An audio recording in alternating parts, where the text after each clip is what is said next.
Tudo bem, Carol? Ótimo dia para você, para todo mundo que está com a gente na CNN Brasil. Programação extensa, uma quarta-feira bastante movimentada aqui na Blue Zone.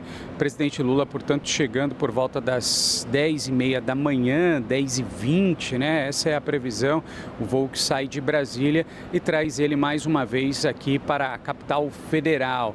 A expectativa é que durante, essa vinda dele, ele faça uma série de encontros. Aliás, essa informação, inclusive, foi antecipada pela primeira-dama, Janja da Silva, que ontem concedeu uma entrevista exclusiva à CNN Brasil. Disse que ele vai ter uma agenda bastante movimentada por aqui, com muitos encontros. Não adiantou quais seriam esses encontros. Fato é que a vinda dele aqui para a Blue Zone traz um peso muito maior e a presidência da COP30, por meio do embaixador André Correa do Lago, vê com bons olhos, por meio da diplomacia que existe com a presença do presidente Lula, enfim, nessas conversas, nesses encontros. Vamos só lembrar, ele não tem poder de participar das negociações, de influenciar no sentido de, olha, eu gostaria dessa forma ou de outra forma, mas ele tem sim um peso bastante diplomático e consegue, quem sabe, desatar alguns nós, nesse rascunho que saiu ontem a pedido das delegações e que traz para a gente à tona o momento em que estamos dessas negociações na reta final mesmo, da COP30. É claro que a vinda dele vai fortalecer também, esses encontros com ministros de Estado que aqui estão, de mais de 140 delegações, ou seja, tudo isso é visto, como eu disse mais uma vez, com bons olhos pela presidência da COP30.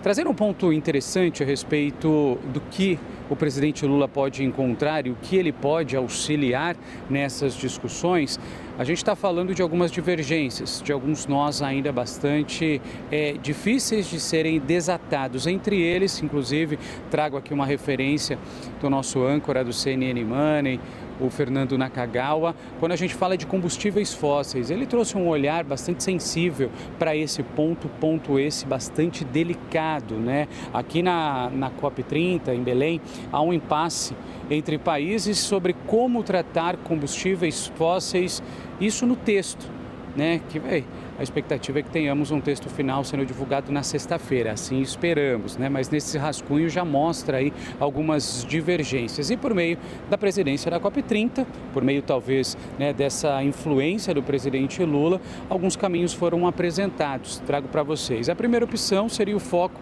na troca de experiências entre os países, priorizando, então, segundo o olhar de alguns analistas, um compromisso mais fraco e aí a redução mais lenta desses combustíveis fósseis. Uma segunda opção seria o roadmap, o roteiro, quem sabe, da transição, justamente para reduzir de uma forma mais progressiva, mas isso exige um compromisso maior das nações. E, por fim, Carol, seria completamente excluir essa discussão de combustíveis fósseis do texto final. Todos esses pontos que eu trouxe, segundo a análise do Fernando Nakagawa, das conversas que a gente ouve pelos corredores, desse que é um assunto delicado, não agradou as delegações.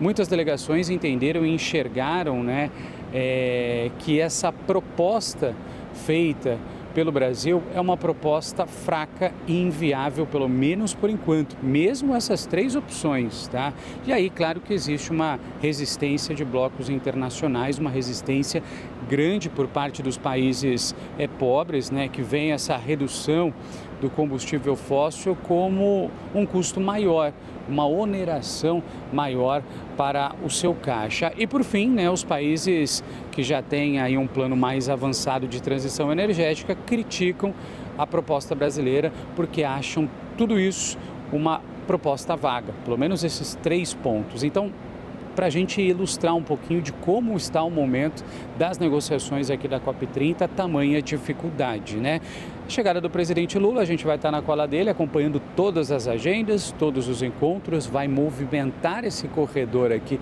sem dúvida, da Blue Zone. E claro que a gente vai trazer as repercussões, e a expectativa de que o presidente Lula influencie de uma maneira positiva as negociações aqui da COP30. Carol.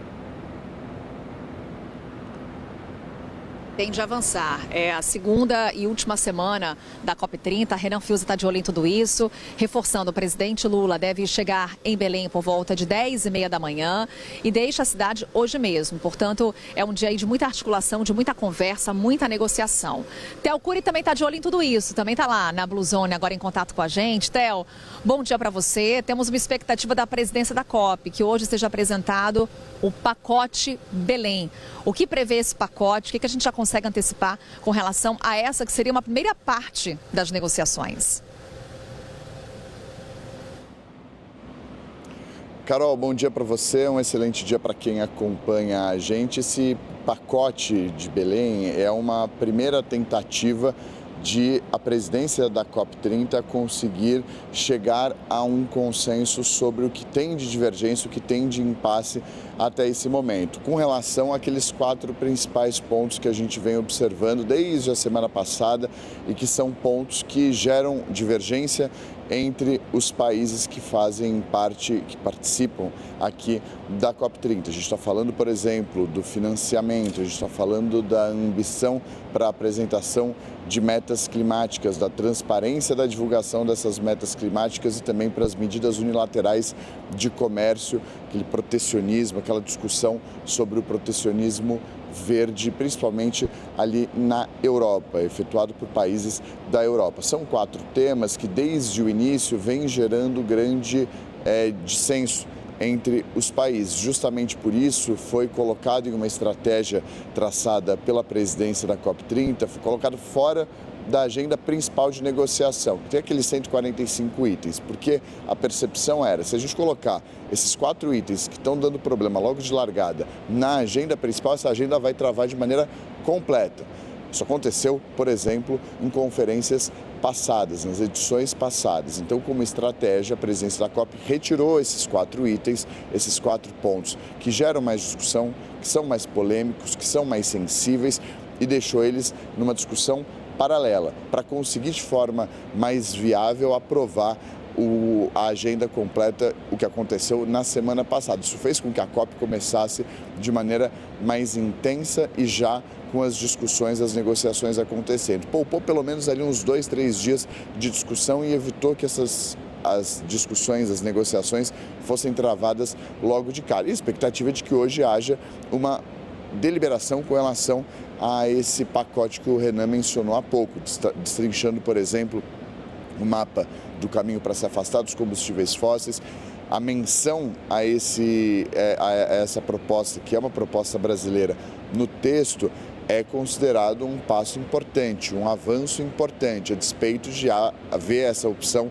de não ser mantido dentro do texto. Renan mostrou ali as 3 possibilidades, que vão desde a presença, a definição desse roadmap, desse mapa do caminho para se afastar dos combustíveis fósseis, que são os grandes causadores do aquecimento global, dos gases de efeito estufa, dessa implicação na camada de ozônio. Para além disso, há uma possibilidade de não aparecer no texto. Então, tudo isso vai ser discutido e deliberado hoje. Essa é a grande expectativa, que saia uma resposta ainda hoje. E na sexta-feira, uma segunda proposta, porque houve esse desmembramento proposto pela presidência da COP30, lembrando com a participação dessa vez do presidente Lula hoje, que pode ajudar, como o Renan mencionou, não na mesa de negociação, mas a presença dele pode ajudar a destravar algumas dessas pautas.